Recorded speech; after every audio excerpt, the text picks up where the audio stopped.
Sometimes. Some people. Not me. When my Ruby moved away to Tennessee, I could have stayed put, but I followed her south. She was my high school sweetheart. Usually, those things don't work out, but she's my wife now. So yes, that was the right call. Ruby and I have seen just about everything together. We come around a bend and see a new adventure. She takes my hand and off we go. Now, the minute I heard the historic tales of Lookout Mountain Cave, I felt that first pull. The mountain calling me in. I wanted everyone to see this underground cathedral, but the entrance was sealed. The railroad needed that passage for their line. Time to give up the dream, right? No, sir. I started planning. It took near a decade. Investors took a chance on us, and we bought the land above the cave. The autumn leaves were falling as we started drilling in 1928. We were on our way, opening a new entrance into the cave. The crew worked around the clock, cutting a shaft for an elevator. That's right, an elevator, 420 feet straight into the heart of the mountain. We pulled up bucket after bucket of limestone, enough to build a castle. Then, at 260 feet, the unexpected happened. A burst of air from an opening into the unknown, 18 inches tall.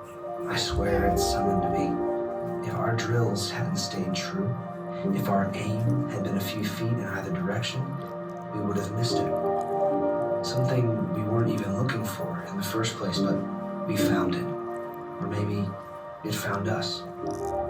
So down we went, crawling through the dark, with the mountain on our heads. We crawled for an hour, 3 hours, 6 hours before we could stand. Ruby's up there, waiting for me. But the same thing pulling me back is pushing me forward, towards hidden beauty in the heart of this fine earth, a treasure worthy of her name. I know we're down deep, farther down than we ever expected to go. I imagined all the people that might come after us to this place, to see something they've never seen before, something they'll never see if we turn back now.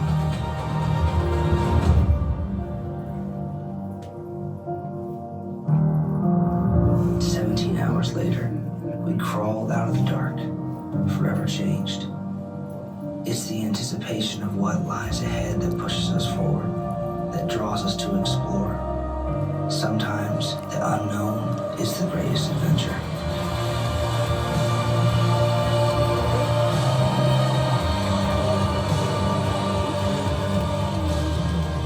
Look over here to the left, you will see the natural ceiling and the natural floor of the cavern. This is what Lee was crawling through for 6.5 hours before he could stand. That's going to take us less than 5 minutes. Now, if you will, watch your head on this bit right here. Follow me and we're going to get started.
Oh.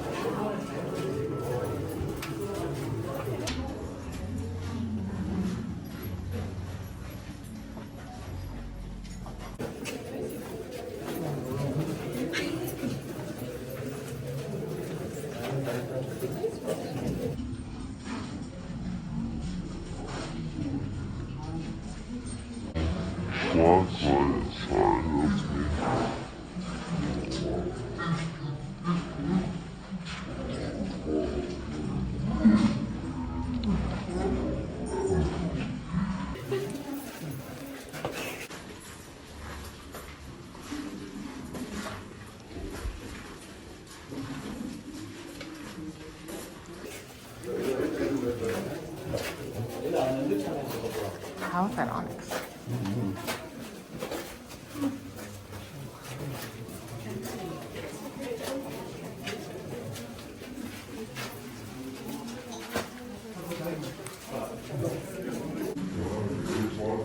Whoa. That's water.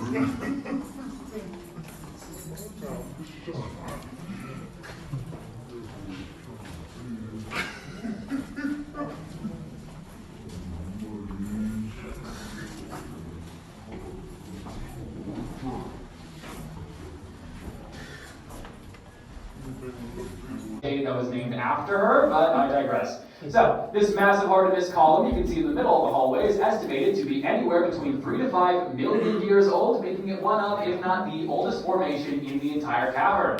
Left of that column, you can see this turtle making its way up. It has made no progress in 3 to 5 million years because that is in fact a rock. Now, as we go along, you're going to notice more formations like the one next to the turtle that look broken. That is because they are broken. You might be sensing a theme. This place opened in 1930, the throes of the Great Depression. During that time, tour guides and guests alike would break off any pieces of formations they could, then sell them in the parking lot as souvenirs for spare change to support their families. Now, that contradicts what I said 10 minutes ago about that being illegal. That law was not enacted in Tennessee until 2016. So, for about 3/4 of our operating life, you could do whatever down here, and we cannot reprimand you outside of banning or firing you, but now we can have you fined, which is a pretty good disincentive for most. Now, real quick, I can hear another outbound tour coming our way. Let's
see those pieces.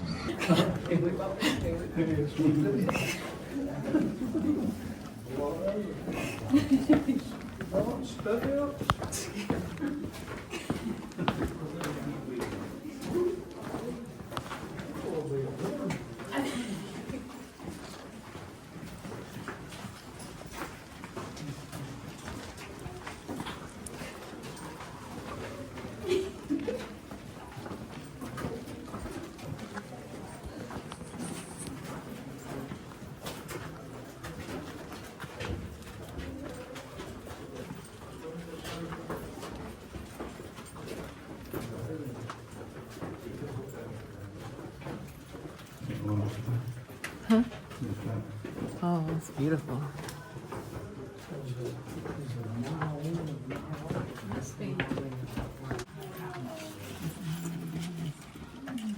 How tall are you? Average height is about 5'9" or 8. That's about a high ceiling. Yeah. People were shorter back then. Also, didn't on the earth with the Great Depression. Looks like a bone. Something.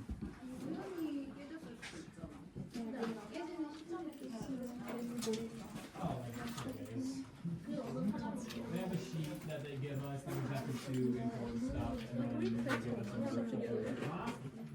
So I mean, it's like always super loyalty, you know?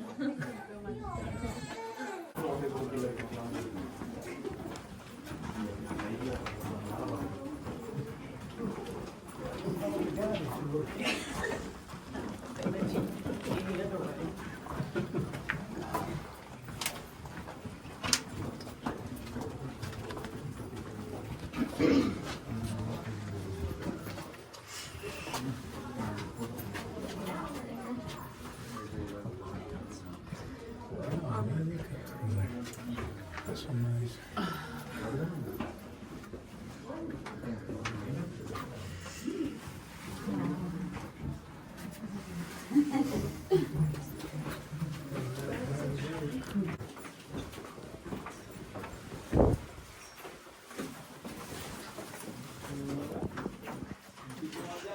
Right next to the person that was in front of you, down that way for me.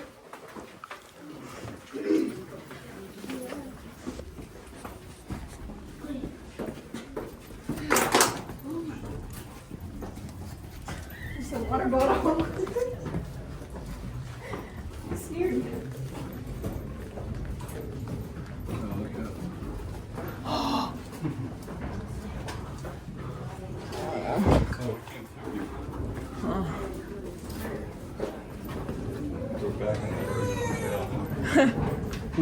You see something. I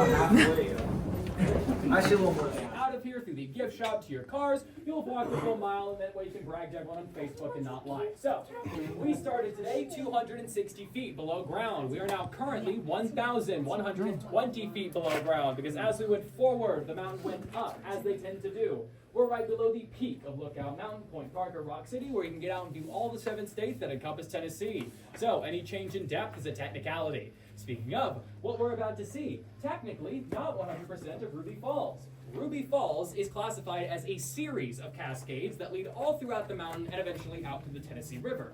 The reason you don't get to see the other cascades is because they're in areas that are archaeologically protected, on private property, or they're far too dangerous for humans to enter. But what you're going to see is the largest underground waterfall in the entirety of the United States, so you guys are getting your money's worth.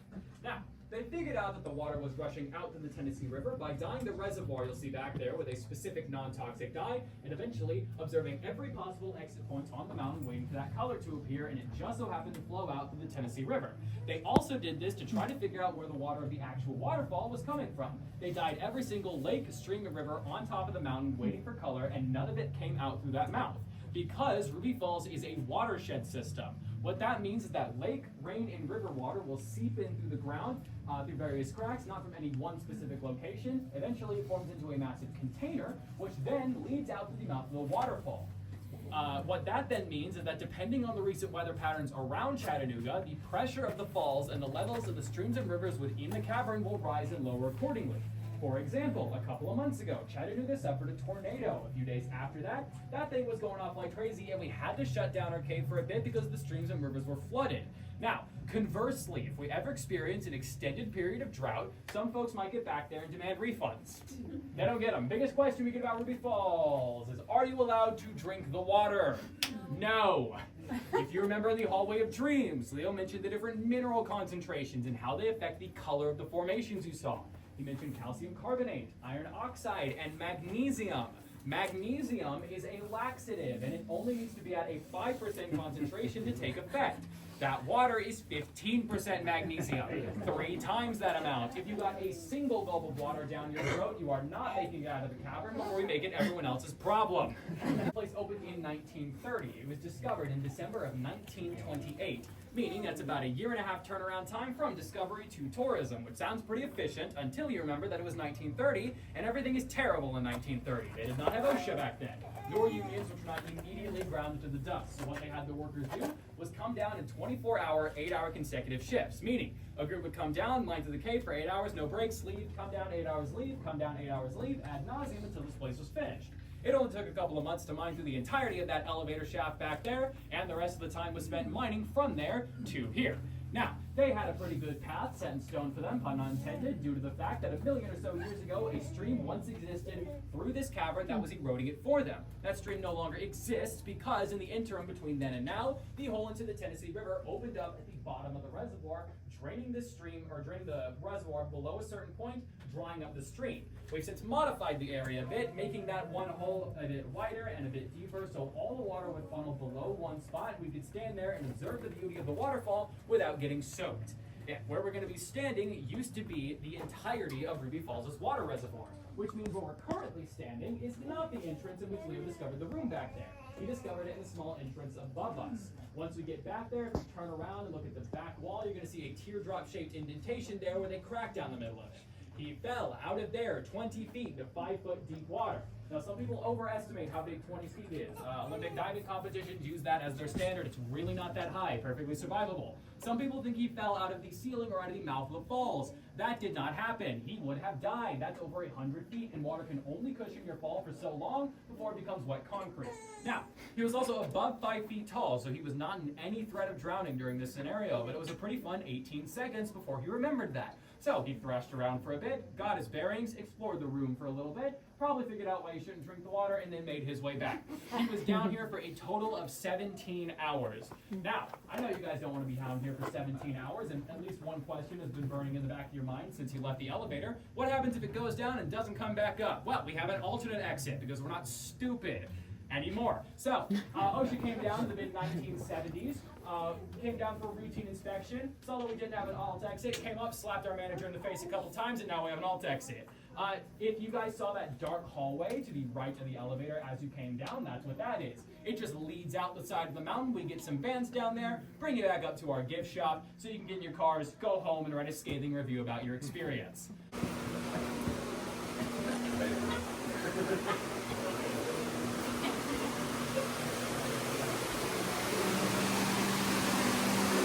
Whoa.